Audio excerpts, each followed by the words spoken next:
Hello, I'm Matt Galloway, and this is the Current Podcast. When Prime Minister Justin Trudeau stepped out of Rideau Cottage on Monday to announce his resignation, he also shut down Parliament. I advised the Governor-General that we need a new session of Parliament. She has granted this request, and the House will now be prorogued until March 24th.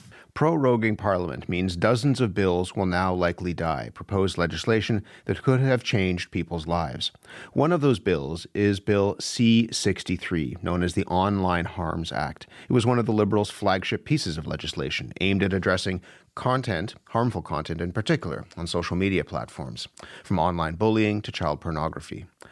Carl Burke is among the many parents who supported that bill. Last year, his son Harry was a victim of sexual extortion, and Harry later died by suicide. Carl Burke is on PEI this morning. Carl, good morning. Morning, Matt. How are you? I'm okay. You've been through a lot. How are you doing? Oh, not too bad, Matt. It's certainly a strain on myself, our family, my wife, our daughters, our older son as well. It's a surreal experience, and you really don't have any idea until you lose a child what it feels like. It just hurts every day. I can't imagine it. Can you tell me a little bit about Harry and who he was? Yeah, Harry was a very exceptional young man. He was handsome, and I mean, I know parents feel that way about their children, and I was never one to talk about my kids. I just didn't figure anybody really wanted to listen. But Harry was very handsome. Everybody knew Harry. He wasn't a secret in the community. He was out there. Everybody seen him. He communicated well with everyone. And when you did talk to Harry, he listened. He absorbed everything that he took in, and he was very respectful of everyone as well. We still have kids coming to us today who say, Harry helped me. Like one young lady, for example, who moved into our community, was having trouble fitting in. Mm. Harry had taken her under his wing so that she did fit in, and she did end up having friends, and it changed her. If you don't mind me asking, and I know this is hard, what happened with him? Harry died in 2023 on April the 25th. The evening before, Harry had come to me. He had received communication all day with an individual posing to be a girl around his age, saying that she was from Nova Scotia. Harry communicated with her all day, and they ended up developing a trust, and they shared intimate images. After sharing the intimate images, and Harry started to be extorted for money. We didn't know anything about sextortion at the time. I was in the bedroom reading, and Harry came to me and he said, "Dad, I screwed up." I said, What do you mean, bud? What happened? And then he proceeded to tell me about the day's events and the intimate images. And we had talked to our children about this many times. It wasn't new. Like, we didn't endorse sharing of anything like this. Of course, we knew it was against the law and just not appropriate. And the kids had a good understanding of it, but Harry was tricked. He was fooled, and this person was looking for money, and they said if you didn't send any money, then the images would be sent around to all your family, your friends. Harry was a patriot. He was in the cadets for a number of years and then joined the reserves at 16 with the hopes that he would end up in Kingston, Ontario at the Royal Military College. So he had a commanding officer, and the threat was also made that it would be sent to his commanding officer, at which point it would ruin his career. And they had actually even sent a message to Harry's mother, if you can believe it, saying that we're going to ruin your son's life. As a result, we sat at the table here as a family and come up with a plan that we would be talking with the RCMP in the morning. But as far as we know, this individual kept poking at Harry most of the evening. As a result, Harry felt that his life was over, his career was over, and that meant everything to him. At some point during the night, Harry took his own life, and I found him the next morning in the garage. I'm sorry. Thank you. What did you want this bill to do, the Online Harms Act, so that other kids would not be put in that awful position that Harry found himself in? Well, we had all had hopes that the bill would create some accountability for the social media platforms so that, like, presently, in my opinion, it's a bit of a Wild West situation with the social media platforms. It seems like anything goes and anything is allowed. There are no rules or regulations. So my hopes, our hopes, I hope all parents' hopes were that it would hold these individuals accountable so that maybe a child would be saved. If anything, by having the bill out there, it would create more education and more awareness for everybody. Because, like I said, in our situation, we had never heard about the term sextortion or the extent of it. Very, like, we really, really, really hope that some way this would be a start to make things different, to see some changes take place. And so now knowing that with Parliament being prorogued, the bill as it stands is unlikely to go forward, what's your reaction? Well, our reaction is one of disappointment. Sometimes, like, to be honest, I'm angry about it because we're playing a game of politics here. And the game of politics we're playing is with children's lives. I'm not sure if the government realized that or if they care. They had ample opportunity to have this bill put in to more development and to be passed, to be discussed.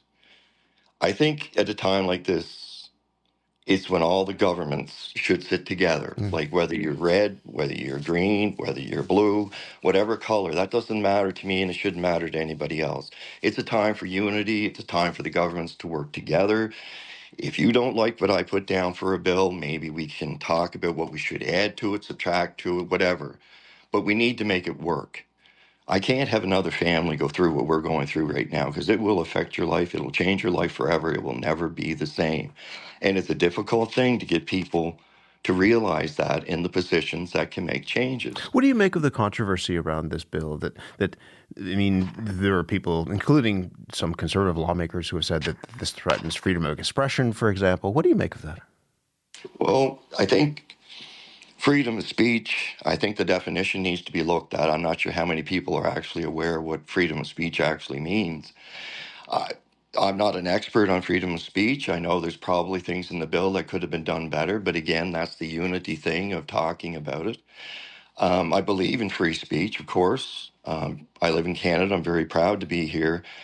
However, it's a different thing altogether.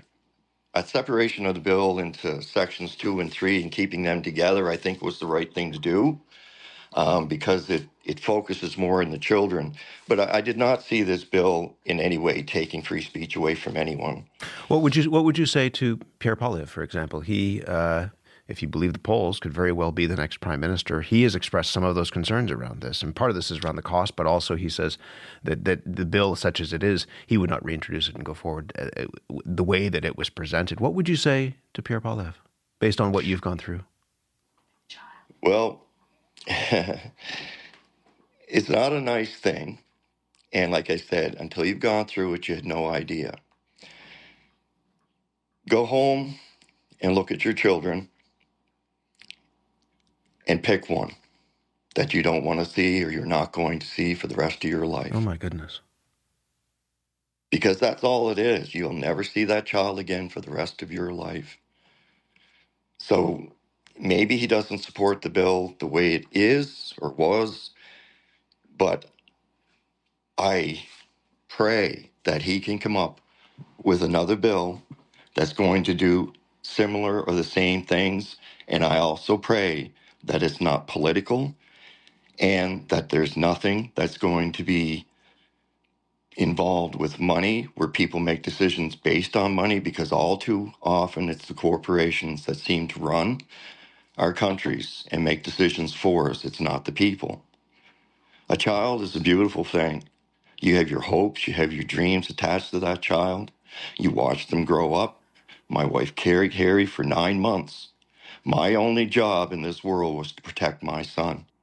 And I couldn't do it because of social media platforms and the lack of control and accountability around them. So if anybody can look me in the face and say that's a good thing, to take away a bill that might protect a child, I'm sorry for you. Your family has been through so much, and this is not easy to talk about, but I really do appreciate you being willing to speak with us, and I wish you the very best. Well, thank you, Matt. It was a pleasure to talk to you, and I appreciated the opportunity to be on your program. Take care of yourself and your family. You as well. Carl Burke has been advocating for the Online Harms Act. His son, Harry, died by suicide after being sexually extorted. Another bill in jeopardy because of prorogation is Bill C-61. This is the First Nations Clean Water Act. It is a law that Indigenous leaders have been pushing forward for years. In December, Chief Chris Monius of the Neskantaga First Nation in Northern Ontario confronted the Prime Minister about the lack of clean water in his community. 2018, you stood here promising us that we're going to get clean drinking water. We're on 10,900 days. That's 29 years, 10 months, and 4 days of our boil water advisory. The longest in Canada. We're the poster boys and people of long-term drinking water. We don't see an end in sight. The 1st of February will mark 30 years that boil water advisory in Neskantaga has been in place. Linda de Bossige is the Grand Council Chief of the Anishinaabe Nation, which represents 39 First Nations in Ontario. She helped lead the negotiations on Bill C-61. Grand Chief, good morning to you. Good morning, Matt. When you hear Chief Monias speak about living without clean water for decades, what do you want people to understand about what that's like? Well, Chief Munias and I go back a long time. For the average Canadian, it may be hard to fathom not being able to pour a glass of water out of the tap, to not be able to bathe your infant child in water, to not be able to brush your teeth from the infrastructure you have in your home, and having to go out daily, multiple times, to go and fill up a jug of water to bring to your home to carry out daily life activities. It's an embarrassment to this country. What was so significant about this bill in particular? Because as I mentioned, you led the co-negotiations on this for the AFN, the Assembly of First Nations. What was it about this piece of legislation that you found would have made a real difference? There are several pieces. Former National Chief and I were asked to help in December of 2022. And we were able to, along with our colleagues, work through a process to look at what the elements of a bill would be. And we were supporting the National Chief to advocate for an expanded mandate at that time. So this particular bill, it's not perfect. However, one of the biggest fundamental things is having the government actually recognize the basic human right to clean and safe drinking water for First Nations. Who do you blame for the death of the bill? I blame the government as a whole. I mean, similar to the previous guest, this is something that should not be the subject of any political games that are being played out in the House, which is what we've seen. It's absolutely frustrating considering the state of our First Nations. So I blame all parties because this bill could have went efficiently through the House of Parliament's processes, but instead it was stalled at essentially every turn. Patty Hajdu, the Minister of Indigenous Services, sent us a statement that reads, in part, members of Parliament had a critical opportunity to right an historic wrong by supporting Bill C-61 during a critical moment to do what was right. The NDP and the Conservatives unfortunately blocked the bill moving forward. Do you think she's right to just put the responsibility on the opposition here? In part, I absolutely agree. I also believe that the shenanigans that we've seen played out in the House over the last several months were a direct result of the current party as well, and their inability to work with others. Chief Muniz, we played a little bit of his comments earlier. He was at a recent AFN meeting in Ottawa and spoke to Minister Hajdu and the Prime Minister. Have a listen to some of Justin Trudeau's response. There is a lot of work to do. We recognize that. On boil water advisories, when we came into office, there were 109 boil water advisories in long-term boil water advisories across the country. We lifted 140 or so. We have stopped lots of short-term advisories from becoming long-term advisories, and on the 30 or so left, there is a plan and funding for all of them. This is a government that, when it came into power, promised in 2015 the boil water advisories on First Nations would be eliminated by 2023-2024. As of now, 147 have been lifted since 2015, but 31 are still in effect, including that one in Neskantaga, for decades. How do you assess the progress that the Liberals have made on this? I believe the progress has been substantial, to be honest with you. 7 out of 8 of my communities that I serve have been lifted. But it's not lost on me that when the Liberals came into government, there was a definite lack of support for on-reserve drinking water and wastewater infrastructure by the government previous. And what we saw coming in was a direct result of decades of underfunding. Do you see that as, I mean, it goes back to what I asked you at the beginning, which is what people don't know. Do you think that the politicians who are making these decisions understand what's at stake here? Do they understand what it's like to live without drinking water? I don't believe they do. I mean, they take water for granted themselves. I mean, they're all the elite of our country, and they have no problem pouring water out of a tap. They live excellent lives that are not consistent with poverty.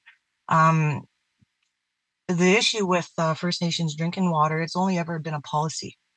It's never been legislated to ensure sustainability and ensuring reliable funding for that, which is a fiduciary obligation of Canada.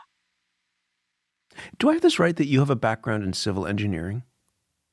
Civil engineering technology, yes. Civil engineering. So you understand some of the, I mean, I guess in part people are trying to understand why this is so difficult. These are hard problems, and there has been progress that's been made. But why? Is it about will, or is it about something else that is preventing this issue from being solved in this country?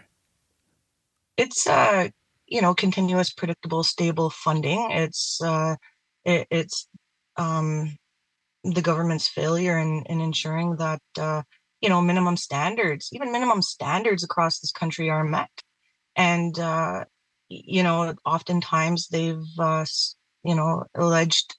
alleged to support First Nations by Band-Aid solutions, which don't ever work. And we come to the same situation where we see boil water advisories in our communities. And so, a lot of people will, share that it's just a government problem. However, there are also contractors at fault who have, provided disservice to many of our communities through, contractual arrangements. And so there are many complexities involved, especially when you're looking at details around infrastructure, engineering, source water. And, this bill as well would have also provided source water protection and the ability for First Nations to, be a part of that. I have to let you go, but very, very briefly, what would you say to people on the Neskantaga First Nation who've been waiting for that water for decades now? My sympathies and condolences first for the trauma and losses that the community has been inflicted with. But to know and understand, there are many leaders like me who continue to support this work, so that communities like Neskantaga can have access to clean, safe drinking water. Grand Chief, I'm glad to talk to you. Thank you very much. Thank you. Linda DeBossegay is the Grand Council Chief of the Anishinaabe Nation, which represents 39 First Nations in the province of Ontario.